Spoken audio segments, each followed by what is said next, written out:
ఇక్కడేం చేస్తున్నారు సార్? కార్తీక్ అంటూ నన్నే ఆట పట్టిస్తావా? ఇప్పుడు చూడు నిన్నెలా ఆట ఆడిస్తాను. సో స్వీట్ అమ్మాయి కదా. తనిచ్చిన నీరు బెల్లం పానకల్లా ఉన్నాయి. అక్కడెవరూ లేరు కదా? ఇప్పుడే కదా చక్కగా నవ్వుతూ వెళ్ళింది. నవ్వా? చూడండి సార్, వద్దని చెప్తున్నాను. ఊరికొచ్చాము, మొక్కు తీర్చుకుని వెళ్ళిపోతున్నాం. ఇదంతా శాంతికి తెలిసిందంటే. అరే, ఒకరి గురించి మంచిగా మాట్లాడితే తప్పేంటి? అయినా తన గురించి నేను మంచిగా మాట్లాడితే నీకెందుకు బాధగా ఉంది? పొండి సార్, ఇదెందుకో నాకు సరిగా అనిపించట్లేదు. ఈ నీళ్లు తాగి చూడు, అన్నీ కరెక్ట్ అనిపిస్తాయి. ఐస్లా ఉన్నాయి.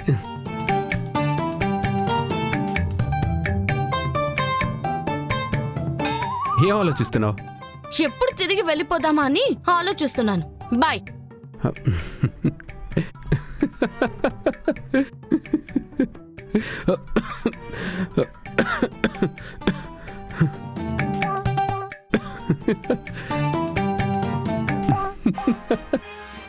అయ్యా, ఏంటిది? ఈ అబ్బాయి అప్పుడేమో ఒక్కడే మాట్లాడుకున్నాడు, ఇప్పుడేమో ఒక్కడే నవ్వుకుంటున్నాడు.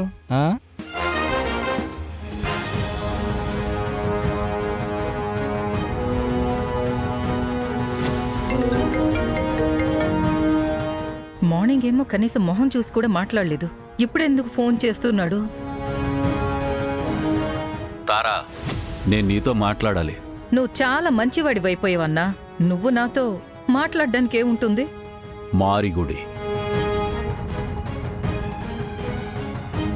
మారిగుడిలో ఏం జరిగిందో నీకు మాత్రమే తెలుసు. ఏమైందో కొంచెం నాకు కూడా చెప్పు. ఏ విషయం అది? వర్షాకాలం ముగిసిన తర్వాత వడగళ్ల కోసం వెతుక్కుంటూ పోతే ఏం ప్రయోజనం? ముగిసేది ముగిసిపోయింది, మళ్ళీ ఎందుకు తోడుతున్నావు? ఇంట్లో వాళ్ళందరూ అక్కడికి వెళ్ళారని నాకు తెలిసాక మనసు గాడి తప్పి మారిగుడి దారిలోనే పరిగెడుతోంది. పాత రోజుల జ్ఞాపకాలు కొత్తగా వేధిస్తున్నాయి. మనం అక్కడ గడిపిన క్షణాలు, రోజులు అన్నీ ఒకేసారి వెంటాడుతున్నాయి. అన్నీ కూడా ఒక్కటై నాతో మాట్లాడ్డానికి వస్తున్నాయి.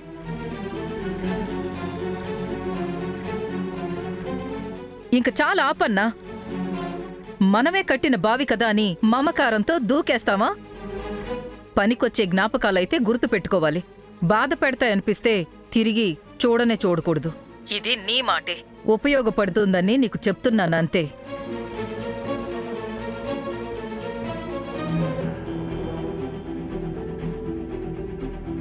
ప్రతి ఒక్క అడుగు మర్చిపోయిన దారినే వెతుకుతోంది.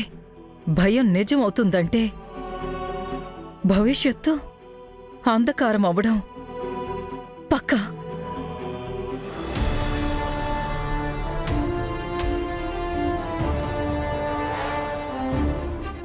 డాడ్, ఆ మారిగుడి గురించి మీరెందుకంతలా ఆలోచిస్తున్నారు? ఏముంది అక్కడ? ఆ పేరు విన్నప్పటి నుండి మీరు అదోలా ఉన్నారేంటి?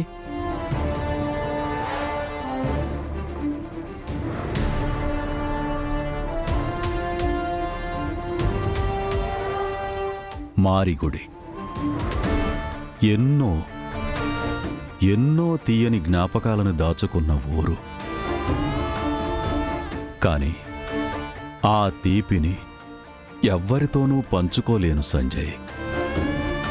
నాకది తీపి, కానీ ఆ నా తీపి వేరే వాళ్ళకి విషం కావచ్చు.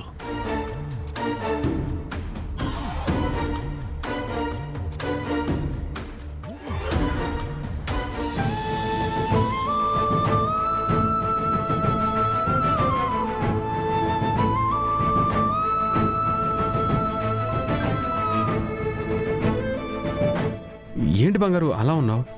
ఏమైంది? శాంతి కొడుకు కొడల విషయంలో అది చాలా బాధపడుతుంది. మనసులో బండరాయి లాంటి బాధ పెట్టుకుంది. ఏంటని అడిగితే చెప్పట్లేదు. చెప్తేనే కదా మనకు అర్థం అవుతుంది. తన మనసు తేలికవుతుంది. బంగారు, బాధ చెప్పుకుంటే తగ్గుతుంది నిజమే, కానీ కొన్నిసార్లు ఆ బాధ గురించి ఎక్కువగా మాట్లాడితే అది మనసునే గుచ్చుతుంది. అందుకే దాని గురించి ఎంత తక్కువ మాట్లాడితే అంత మంచిది కదా. ఏంటి 80 ఏళ్ల ముసలోళ్లాగా వేదాంతం మాట్లాడుతున్నావు? అంత వయసు అయిపోయిందా నీకు? నాకు వయసు కాలేదు. వయసు అయిన వాళ్ళతో ఉండి ఉండి ఇలా అయ్యానేమోలే. ఏయ్ కుట్టనంటే చూడు, ఈ దేహానికి వయసు అవ్వచ్చు, కానీ నా మనసు ఇప్పుడే ఈత నేర్చుకుంటున్న చేప పిల్లలా ఉంది తెలుసా? మర్చిపోయాను, చూడు కింద పడకలు వేశారు, వెళ్ళి పడుకో. ఆహా, లేదు, చాలా జనం ఉన్నారు. నువ్వు వెళ్ళి పడుకో, నేనేదో వాళ్ళకి చెప్తాను. టెర్రస్లో బాగుంది, నేను ఇక్కడే పడుకుంటాను, నువ్వు వెళ్ళు. ఇక్కడేం బాగుందని పడుకుంటావు? అదే మరి, పల్లెల్లో ఆకాశం చూస్తూ పడుకుంటే నక్షత్రాలతో మాట్లాడొచ్చు, కానీ మనూల్లో తలెత్తి చూసినా ఖాళీ ఖాళీ ఏమీ కనిపించదు. ఏమన్నావు? నక్షత్రాలతో మాట్లాడాలా? లేక ఎవరైనా నక్షత్రం చూపించే వాళ్ళు దొరికారా ఏంటి? సరే పడుకో.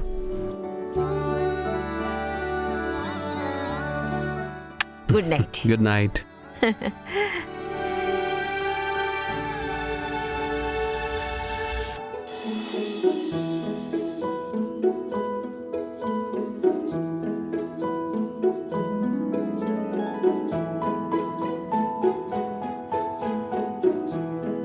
ఆయన పడుకున్న 2 సెకండ్లోనే నిద్రపోవాలి. ఆ తర్వాత ఆయన కలలో నేనే ఉండాలి. ఆ కల నిజం కావాలి.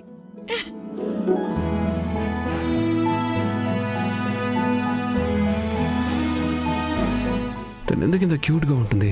చిన్న చిన్న విషయాలు కూడా ఎంత సంతోషంగా చేస్తుందో. తనకి ఎవరి దిష్టి తగలకూడదబ్బా.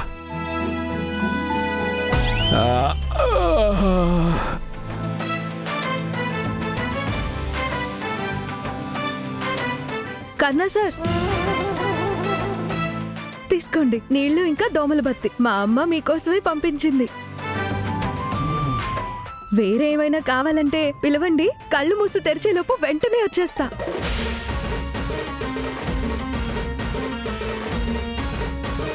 ఇక్కడ బత్తి వెలిగితే అక్కడ పోగొస్తుంది.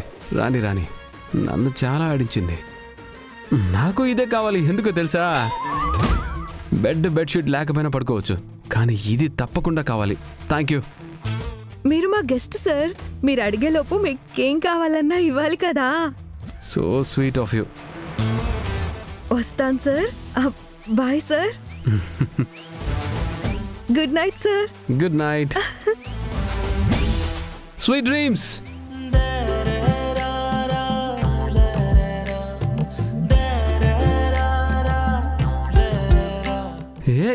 ఏం చేస్తున్నావు? పడుకోవద్దా? పడుకోండి సార్. మీకు దిండు, చాప, బెడ్షీట్ ఇవన్నీ ఎందుకు? ఈ దోమల బత్తి నీళ్ళుంటే చాలు కదా. Bye sir. Good night sir. Sweet dreams. అరే ఆగునిది.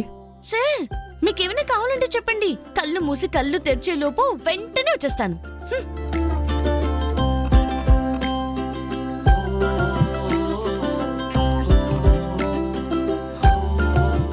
ఏదో చేయబోయి ఏదో అయింది.